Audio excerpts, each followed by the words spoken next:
Welcome to the Bias Buzz. I'm Don Irvine. He's Brian McNichol. Good morning. How's the weather out there today? It's I love these kind of days. Gray, cool, but not raining. Especially since you have a leak in your roof. That's right. And no air conditioning. No air conditioning. But other than that, Other than that, it's a great day.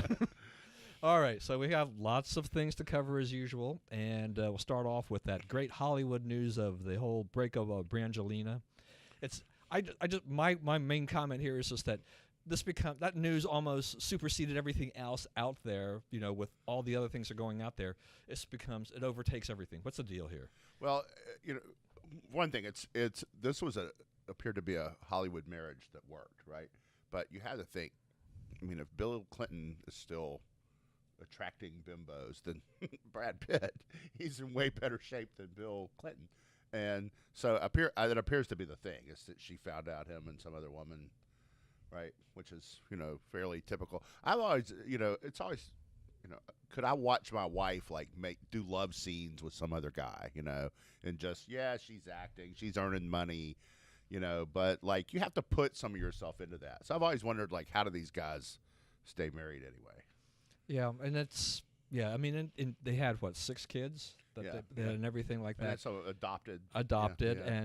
And it seems like, in general, that Angelina Jolie was trying to do some good work around the world and taking in these kids and things like that. But, the aftermath of all this has been a lot of nasty words are coming out from both sides. So Right. This is going to be a very public battle, and it's not going to be pretty. That's right. At all. All right, another thing that came up too, I just have to mention this because I've been wanting to talk about this, which is Rick Perry on Dancing with the Stars. And I don't know if you've seen any of his performances yet, but the last one was done to the tune of Green Acres, okay? And this is hard, okay?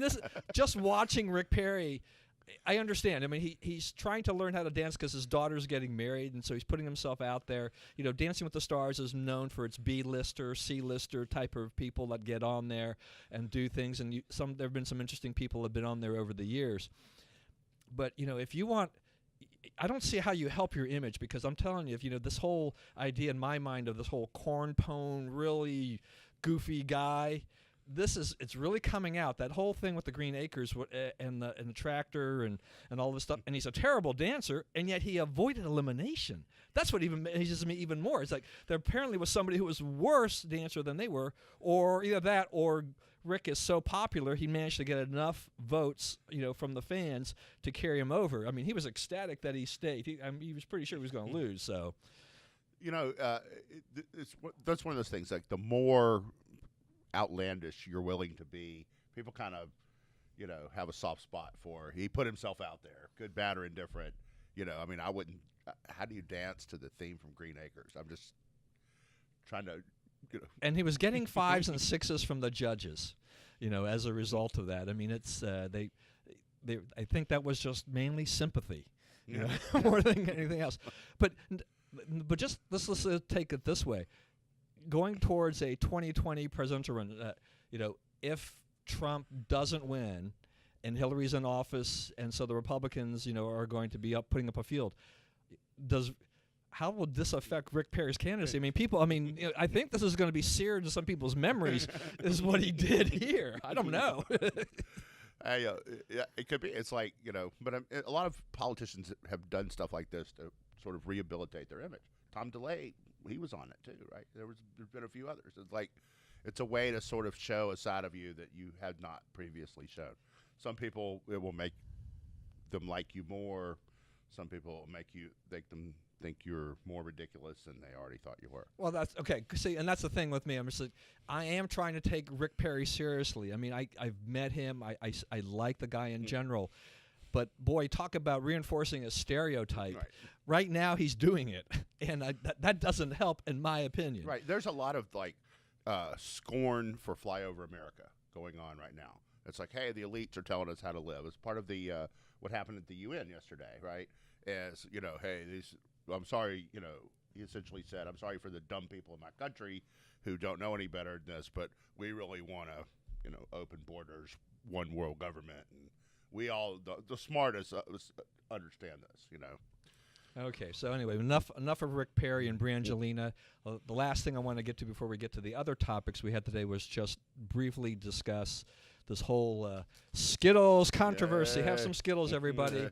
And Donald Trump Jr. and tweeting out a bowl of Skittles and comparing it to the, if we had some bad Syrian refugees in there, they're going to come to kill you. The whole thing has really been crazy. It is, and what he makes a salient point, and he makes it in a way that people can understand. And I think when we look back on this election 10, 20 years from now, one of the things people are going to say is Donald Trump started communicating with us in a way no one ever had before. And this is part of that. It's like, and they're thinking, oh, you're comparing people to Skittles. No, they're not comparing. You're making a point that everyone can understand in a way they can understand it. And what really made the left mad about this is the point is dead on, right? He's not wrong about what he's saying. Yeah, and my preference, Skittles are okay, but I really like M&M's better. I do too. I'm an M&M's guy. Absolutely. So, all right, so we can agree on that. All right, so then we had the story that's out there, very big in the news, this terror attack up in New York.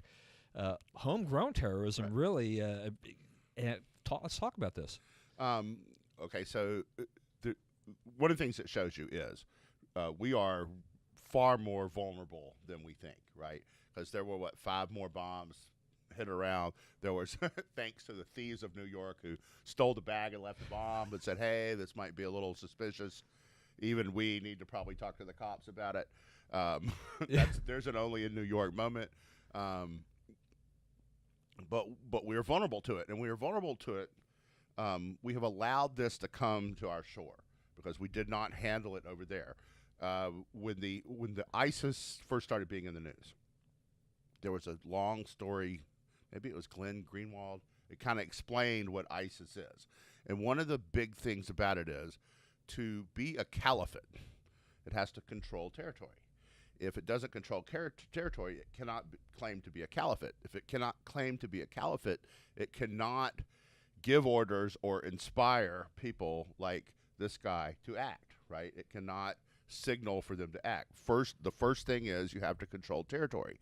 And our esteemed leaders ignored these warnings and let them continue. They still control an area larger than Indiana and Kentucky combined. Right, so it's not like a village. They have a substantial amount of land, so they have enough to say we're a caliphate and we can give these orders. And I think that the idea, the step has to be. We've also after spending 40 years getting the Russians out of there and being the decision maker there, we let them back in. Now any deal we make goes through the Russians, right? They have to sign off of it, if not make it happen, because they are in the positions of strength. Yeah, so this has been an interesting case because, I think you're right. Once again, it reminds us, or should remind us, about how vulnerable we really are. We do get to these periods of where nothing happens, and we kind of start getting back into that complacency kind of a mentality for a while. This probably wakes up a few people, but it probably will kind of siphon off. Just people will relax again. They'll kind of forget about this. But this is really serious, and coming in the midst of the campaign, it's kind of interesting too because we're seeing slightly different takes on it from the candidates.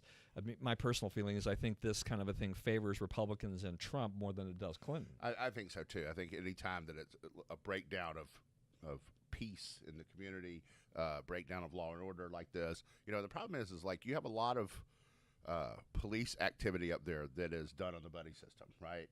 The buddies don't get enforced, the non-buddies do. And those kind of things come back to not doing policing right, not, crony work there. This is where it costs you, right? Because you don't pick up on things like this. These are outside of everyone's network, None of those cops and none of the normal set of regular suspect criminals are in these circles. These are different people.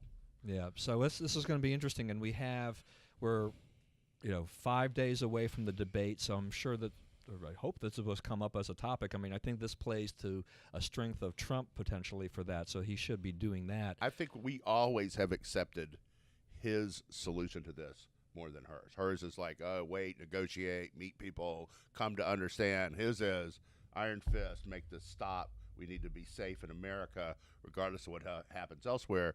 And I think Americans instinctively draw to that. Right, and you can take off on, you can say make America safe again. I mean, it would apply in this case, and Clinton will have few, if any, answers really, or good answers to this. So that would put her on the defensive. One of the things about the debate too that I thought was interesting as it comes up is that I saw a news report today that talked about Clinton's preparation for this, and they're basically preparing her for the scripted, on message Donald Trump, and then the unscripted off message Donald Trump, because they're not sure what they're going to get. Right. Which actually is kind of interesting because, I mean, it makes it hard for her to prepare because she's going to have to figure out. It may get a little bit of both. It could just be wreak havoc for her. Right. It could, and that's also like we hear these things. One of the points the Democrats make is other world leaders are terrified of a Trump presidency. Good. That makes me want to vote for him. I want them terrified. They're not terrified now, and you see what happens. They think our guy is a chump, and they do what they want to do, and they dare us to do anything about it. I think they think Trump is such a wild card that you better think about playing it straight with him. Yeah, because you don't know how he's going to react or do things. That he's very quick to react to a lot of things that are said about him. Yeah. So I understand that point. I think that's a really good point. So Trump, I couldn't figure this out at first last week. He made this comment to the Washington Post about he wasn't sure where Obama was born, and the media went just absolutely ape crazy about this. It's like here we go with the whole birtherism and all of this kind of stuff. And then he called for a press conference the next day at his brand new hotel down in D.C. For which what I saw was that the media, everybody's gathering. This whole this became a huge event. He flies into D.C. And instead of getting to that, addressing that issue head on right at the beginning, he rolls out all these military, the generals and all these people talking about extolling the virtues of Donald Trump. And so the media had to wait for 20, 30 minutes before Trump appears and then starts talking about the issue, and he finally put it to rest, that type of thing. But did he play them? Did he rickroll the media on this? Did he suck them in, thinking that they're going to get this great birtherism and something else like this? And it really was basically, hey, I got all these endorsements. Right. And here's the thing about that. They would not cover – they cover every military guy who says Clinton. Each one gets their own separate day in the press, right? But the people who come out for Trump, they don't want to talk about that. And he never promised them he was going to talk about birtherism. He said, I have a major announcement. And if he wants to consider that a major announcement, that's between you and him, right? But he, he's making the point that they're not fair, right? And their reaction revealed it. It's like, we're so mad that he chumped us like this. How dare he? Well, how dare you go there?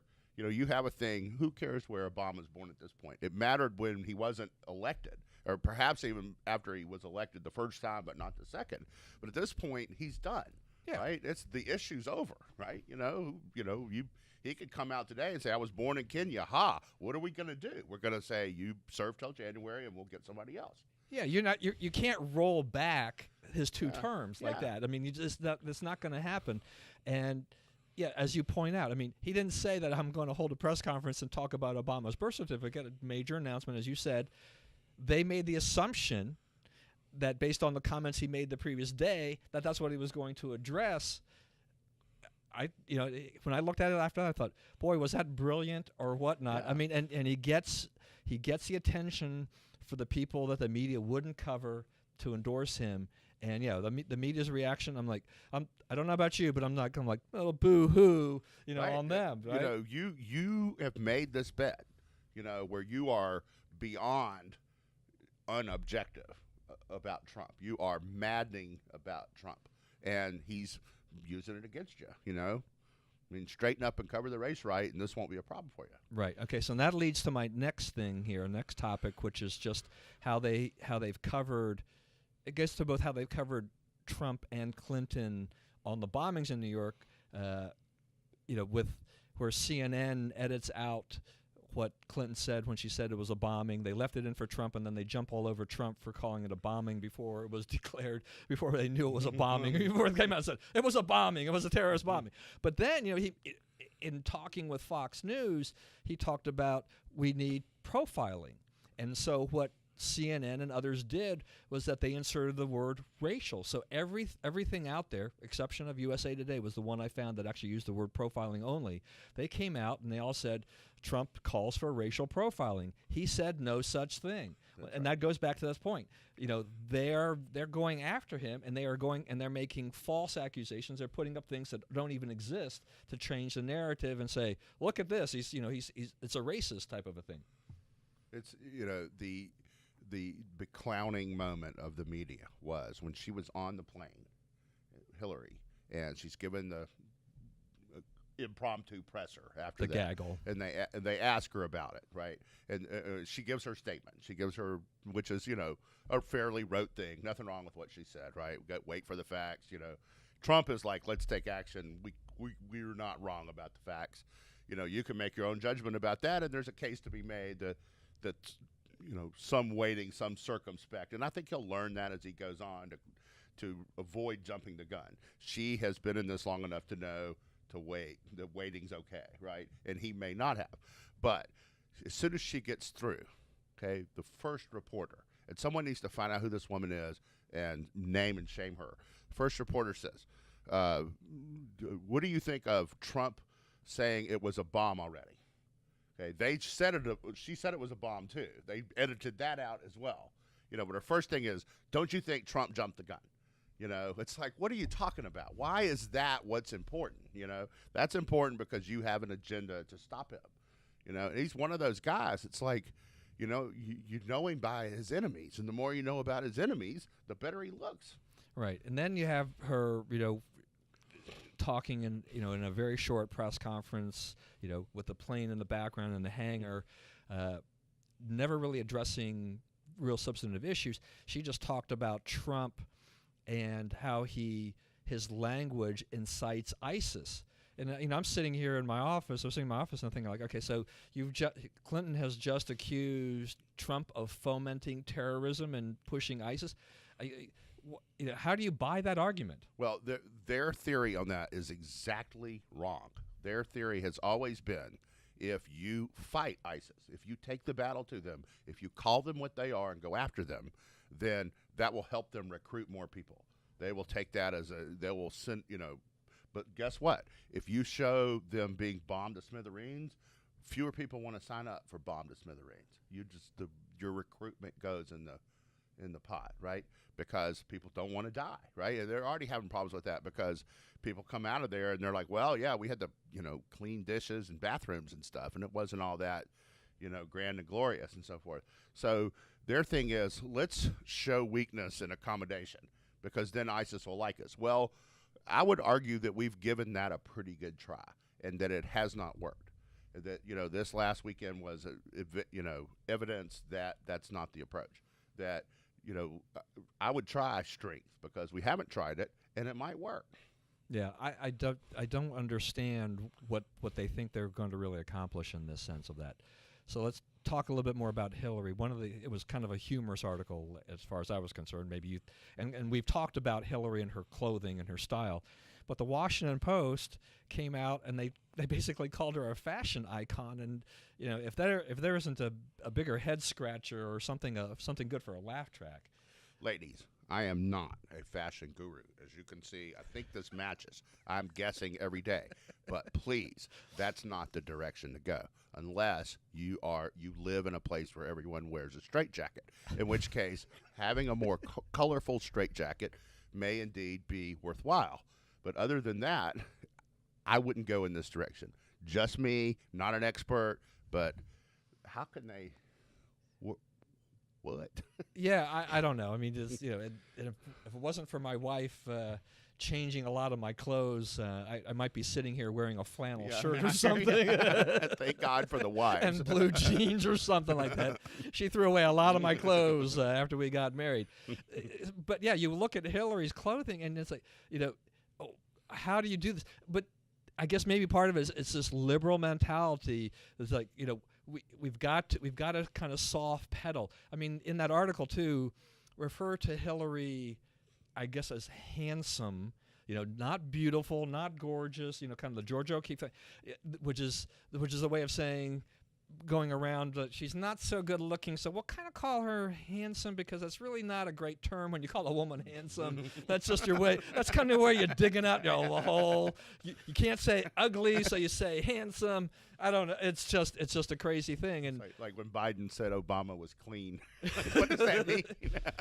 Charlie Crist saying Hillary's honest, right? Yeah. And truthful. That was, that was a really interesting thing about Charlie Crist, because the whole audience, and you have to assume half of them are Democrats, right? Right. Because it's a debate, and whoever got in, and all the journalists there obviously are on his side, and everybody just laughed. I mean, it was like, ha, ha, ha, honest, So I mean, the whole country is in on that. So the good part about it is she's not going to be. There's very few people now who argue she is honest, right? But the bad part is, what would we have to prove at this point for people to say, okay, she can't be president? Because there's so much out there, and it hasn't turned them away yet. Yeah. So Charlie Crist may want to rethink the process of trying to ride Hillary Clinton's coattails into Congress using the honesty angle. Right. I think the focus group there said not going to work. Yeah. More other strategies are available. Yeah. So also about Hillary, the other news that came out in the last week too is that she and Tim Kaine are on the cover of this book, Stronger Together, which is their campaign theme. It's basically the campaign blueprint in a book form. Simon & Schuster, I guess, has published this book, and it just totally flopped. 2,912 copies in week one, and based on what I've read, it says, is that first week, you can extrapolate, and you say that accounts for about a third of the sales that you expect to get because of all the promotion that tends to be done. I mean, she's taking this thing out on the campaign trail. She's holding this book up, and nobody's buying it. She's going to get 8,000 out of it. Right. That's basically what it's extrapolating to. I read one of the obits of Phyllis Schlafly. The Echo Not a Choice sold 3.3 million copies. Wow. And it was Ann Coulter's appreciation of her. And Ann Coulter, who's written a bunch of bestseller books, said a bestseller sells about 30,000 copies now. I didn't realize it was that small. But 2,000, and you are a daily commercial for the book, is it tells you there's just not a lot of enthusiasm, and there's not a lot of if you ask people why they vote for her, they say because Trump is unacceptable. But there's not really a clear path to what about her do we like? Because there doesn't seem to. It seems to be hard to put our finger on that. Right, and I think that's part of the thing about this campaign, that the people voting, they've had a hard time saying why are you going to vote for her or why you're going to vote for him in the positive sense. It's usually more the other person's so negative, I've got to vote for this person. It's just not the perfect choice for them. But on this book thing too, I'm wondering, and maybe somewhere it'll come out eventually. Simon & Schuster gave Hillary, $14 million advance for her last book. After her first book had sold a ton, but the last book sold 280,000 copies total. Surely not what a $14 million advance was worth. Knowing that this is a campaign blueprint book, I can't imagine much of any money necessarily exchanged hands unless Simon & Schuster was saying well, we hope to make some of that money back, thinking that you're running as the first potential female president. Maybe people will buy into it, but it also is that lack of enthusiasm, that huge enthusiasm gap. They're not scooping it up even to just get the autograph. I mean, right, that's right. And there's problems out there related to this. The Libertarian candidate is polling about 6 or 7% in the polls, but it's polling about 27% people 25 and under. Yeah, that's I remember waking up in 2012, and the first thing I heard on the radio that morning was there are long lines at all the colleges in Virginia to vote. I'm like, done. Obama wins, because you knew if he got that youth vote out, he was going to win all those flippable states, and he was going to win the election. I don't think I'm going to hear that November 9th, 2016 or Yeah. 8th. Yeah, Yeah. I don't think it's going to happen. All right, a couple more things quickly before we get to the end here. What about this Obama speech to the Congressional Black Caucus where he said, "I will consider it a personal insult, an insult to my legacy, if this community lets down its guard and fails to activate itself in this election." So he was just really ticked off because the blacks are not supporting Hillary like they supported him. Right, and an interesting thing happened on that. The day after the 9/11, she left the 9/11 thing, was pushed into the van, collapsed, and all that stuff. The day after that, black support for Trump went up 17% one day, because I think people are looking at her and saying, too weak, can't do it. And so I don't. You're about to find out the extent of Obama's legacy, and I think it's going to be, I've been asked this before. What do I think it will be? It will be first black president. He'll be the answer to that trivia quiz, and not much more. Yeah, I mean, I think part of this too is that I think this shows that he's really worried about his legacy. He's that always been. Yeah, that this election, with the way Hillary's going, that it's really going to tarnish him. Yeah, and it is, because he has no coattails. He's gotten more Republicans elected to Congress and statewide offices than anybody in history. Yep. All right, one last thing before we get to the end here, and that's just the all the noise and about George H.W. Bush maybe voting for Hillary. This came out from Kathleen Harrington Kennedy Townsend. No, I mean, it all came from her, from a post. No one actually heard this, just her, supposedly. Just her talking, allegedly ran into him. I wouldn't be totally stunned. I think the Bushes, they're not Trump fans. They're not, and the way that he went about knocking out Jeb, they're not going to forgive. I get that, but they've also been good Republicans in that they have, kept their silence on Obama. When George W. gets asked about Obama, he's always like, it's a hard job, and Right. he's doing the best he can. Right. So, which I don't think is going to be what happens moving forward, because either one of them wins this election, there will be carping from Obama, right? Either candidate. He doesn't really care about either one of them. So I would like to hear Poppy say it before I go off too much on him. Right, right. And I'm not going to criticize. I mean, because I think there's a lot of hearsay going on here, and it just seems that it's almost like a Clinton desperation tactic. We're going to get the Bushes to vote for us or something like that. So Trump's unacceptable to the Republicans, and I'm not buying it yet. No, I want to hear more. All right, 2-minute warning time. You're up. The biggest stat, their big set of polls came out last week. Biggest number I saw in those polls is from 35,000 to 75,000.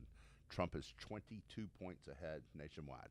I do not think, if she cannot cut into that, at least cut that in half, that you can win the election, because this ignores race, gender, all the identity politics of the left, and centers on, where are you in the economy? Is this treating you fairly or not? Who has a plan to make things better for me personally? That means he's winning that vote.